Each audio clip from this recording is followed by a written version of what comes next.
ကျော်ဤစွပုံမြန်မာကျွတ်နေဖာကျွန်တော် channel လေးကိုစက်ခွက်မလို့အသေးစက်ခွက်လုပ်ပေးဖို့ချင်ပါလေတင်းတော့အခါကျွတ်တကောင်နဲ့ဖားတကောင်သည်မိပိုင်း၌သူပြင်းဖြစ်လိုက်သည်ငါပြင်းဖြစ်လိုက်သည်နင်းခုံဖြစ်ကြသည်နင်းခုံမှာတော့မတန်နိုင်မရှိလေနောက်ဆုံး၌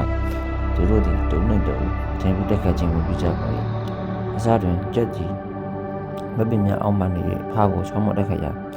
ဖားသည်များစွာပင်အခက်အခဲရှိလေ၏ထိုအခါဖားသည်ကျုပ်ကိုရှင်းလင်းသောအခါကွင်းပြင်၌ရွေးကောင်းပြီးတိုက်ခိုက်ရန်ချင်းဆို၏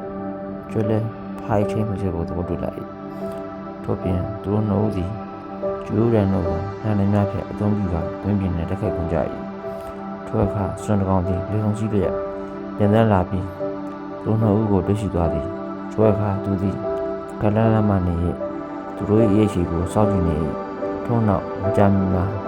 သူ၏ရန်ကိုဘုံဆိုင်နိုင်တော့ပဲဘုံနဲ့တော့ကိုယ်ပြင်းထန်စွာတိုက်ခိုက်နေကြသော